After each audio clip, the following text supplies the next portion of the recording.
আবারও মায়ের টানেই মায়ের কাছে যাওয়ার জন্য সকাল সকাল রেডি হয়ে বেরিয়ে পড়েছি। তো এর আগে আমি একটা ভিডিওতে বলেছিলাম কিভাবে মা মনসার মন্দিরে যেতে হবে। তো ওখানে অনেকেই কমেন্টস করছিলেন, আমি কিছু মানুষকে উত্তর দিয়েছি, বাট সবার পক্ষে সম্ভব হচ্ছিল না দেওয়ার, সেই কারণে আমি আবার এই ভিডিওটা করি।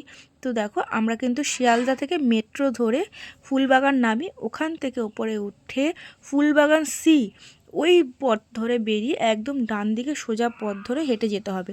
ওখানে দুটো বাউলের স্ট্যাচু আছে, ওর গা ধরে একদম সোজা ফাটা পথ যেতে হবে। হ্যাঁ, এবার বলি, যারা শিয়ালদা থেকে বাসে করে আসবে তারা কিন্তু 45 নম্বর, 221 নম্বর এবং 223 নম্বর এই বাসগুলো ধরে, কাকুরগাছি বাস এটা ধরে কাঠগোলা স্টপেজে নেবে। ও উল্টো পথ ধরে একদম টানা হাঁটা পথ, বা টোটোও আছে, তো তোমরা হেঁটেও যেতে পারো, টোটো করেও যেতে পারো। আর যারা হাওড়া থেকে আসবে তারা 44 নম্বর বাস ধরে ওই একই পথ, যে কাঠগোলা নামতে হবে, নেবে ওখান থেকে হাঁটা পথ বা টোটো করে যেতে পারো। তো দেখো, এইখান থেকে মেট্রো ধরে এই কায়া, উল্টো দিকে প্যান্টালুন্স আছে, কলকাতা পৌরসভা ইত্যাদি। মানে আমার ভিডিওটা দেখলে বুঝতে পারবে কীভাবে যেতে হবে। একটা পেট্রোল পাম্পের পাশ দিয়ে একদম সোজা রাস্তা, কোনো অলিগলি কিচ্ছু নেই। হ্যাঁ, এইবার আরেকটা কথা বলি, মায়ের মন্দির কখন খোলা হয় সকালে এবং বিকালে সেটা তোমাদের জানাই। মন্দির সকাল 6টায় খুলে যায়, 12টা থেকে 12:30 অবধি যতক্ষণ ভক্তরা থাকে পুজো দেওয়া হয়। মোটামুটি 12:30টার পর বন্ধ করে দেওয়া হয়। তো হ্যাঁ, এবার 8টা 8:30টার সময় মায়ের পুজো অলরেডি স্টার্ট হয়ে যায়। তখন আরতি হয়, মায়ের পুজো হয়, আর সকালবেলায় পুজোটা নেওয়া হয়। আর এইদিকে যারা আর কি বিকালবেলা যেতে চাও, তো বিকালবেলা 4টে থেকে 8টা অবধি খোলা থাকে। সন্ধ্যাবেলা আরতি হয়, সেটা তোমরা দেখতে পারো, অপূর্ব সুন্দর লাগে দেখতে।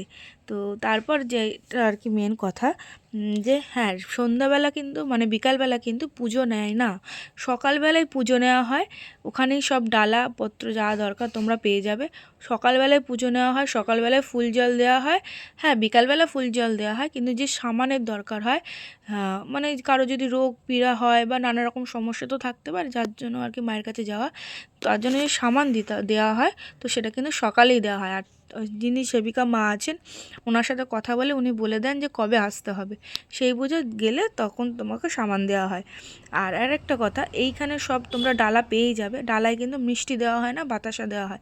তোমরা যদি ডালায় মিষ্টি নিতে চাও, তাহলে ওরা কিন্তু ফুল, বাতাসা ইত্যাদি এই সমস্তগুলো দেয়, মিষ্টি কিন্তু আলাদা নিতে হয়। তো আমাদের এখানে সেদিনকে প্রচণ্ড ভিড় হওয়াতে আমরা কিন্তু অনেকক্ষণ লাইনে দাঁড়িয়েছিলাম, প্রায় 3.5 থেকে 4 ঘন্টা দাঁড়িয়ে পুজোটা দিই, আর ফাইনালি মায়ের দর্শন করি। তোমাদের যদি আরও কিছু জানার থাকে অবশ্যই কমেন্টসে জানিও, আমি জানাবো। আমার যতটুকু মানে সাধ্য আমি বলে দিলাম, যে কিভাবে যেতে হবে, কখন পুজো হয়, কখন কি হয়।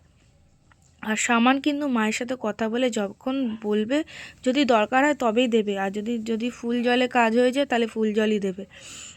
আর বিকালে কিন্তু পুজো নেওয়া হয় না, বারবার একটা কথা বলছি। আর রবিবার বন্ধ থাকে, তোমরা চলে যাবে যে কোনো দিন তা কিন্তু করলে হবে না। সোম থেকে শনি খোলা থাকে, আর রবিবার কিন্তু বন্ধ থাকে। আরও যদি কারোর কিছু জানার থাকে অবশ্যই